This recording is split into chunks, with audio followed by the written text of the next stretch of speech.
முதல்வர் மு.க.ஸ்டாலின் உத்தரவின் பேரில் தமிழகம் முழுவதும் உங்களுடன் ஸ்டாலின் சிறப்பு முகாம் நடைபெற்று வருகின்றது. அதன் பேரில் கோவை மாநகராட்சி மத்திய மண்டலம் 80வது வார்டுக்குட்பட்ட பகுதியில் எல்லோருக்கும் எல்லாம் திட்டத்தின் கீழ் உங்களுடன் ஸ்டாலின் சிறப்பு முகாம் நடைபெற்றது. முகாமிற்கு 80வது வார்டு மாமன்ற உறுப்பினரும் பொது சுகாதார குழு தலைவருமான மாரிச்செல்வன் முன்னிலை வகித்தார். கோவை மாநகர் மாவட்ட திமுக செயலாளர் கார்த்திக் எக்ஸ்-எம்எல்ஏ கலந்து கொண்டு முகாமினை குத்துவிளக்கேற்றி துவக்கி வைத்தார். மேலும் அரசு அதிகாரிகளுடன் கலந்துரையாடினார். இதில் கோவை மாநகராட்சி ஆணையாளர் சிவகுரு பிரபாகரன் முகாமினை பார்வையிட்டு அரசு அதிகாரிகளிடம் முகாம் ஏற்பாடுகள் குறித்து கேட்டறிந்து சிறப்பாக பணிகள் நடைபெற வேண்டும் என்று ஆலோசனை வழங்கினார்.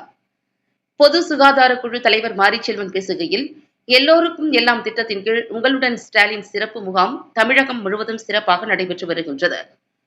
தற்போது இங்கு தமிழக முதலமைச்சர் உத்தரவின் பேரில் 13க்கும் மேற்பட்ட அரசு துறைகள் மற்றும் 43க்கும் மேற்பட்ட சேவைகள் பொதுமக்களுக்கு நேரில் வழங்கப்படும் வகையிலும், கலைஞர் மகளிர் உரிமை தொகை திட்டத்திற்கான விண்ணப்பங்கள், மருத்துவ முகாம்கள் போன்ற பல்வேறு சேவைகள் பொதுமக்களுக்கு வழங்கும் வகையில் அமைக்கப்பட்டுள்ளது.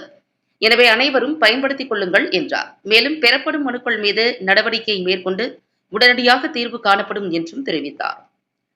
இம்முகாமில் மத்திய மண்டல தலைவர் மீனா லோகு, தெற்கு சட்டமன்ற தொகுதி பார்வையாளர் டாக்டர் மகேந்திரன், மாநகராட்சி துணை ஆணையர் செந்தில்குமரன், உதவி செயற்பொறியாளர் ஹேமலதா, உதவி நகர திட்ட அலுவலர் கோவிந்த பிரபாகரன், மண்டல சுகாதார அலுவலர் குணசேகரன், சுகாதார ஆய்வாளர் தனபாலன், திமுக மாநில தீர்மான குழு இணை செயலாளர் நாச்சிமுத்து, கெம்பட்டி பகுதி பொறுப்பாளர் என்.ஜே. முருகேசன், வட்டக்கழக செயலாளர்கள் தங்கவேல், ஆனந்த் மற்றும் கேசவன், இளைஞரணி தினேஷ், கராத்தே ராஜேஷ், வானவன் மணி, சரவணன், முகாம் குழு உறுப்பினர்கள், BLA, BDA, BLC, booth committee நிர்வாகிகள், மாநகராட்சி அலுவலர்கள் மற்றும் பொதுமக்கள் உட்பட ஏராளமானோர் கலந்து கொண்டனர்.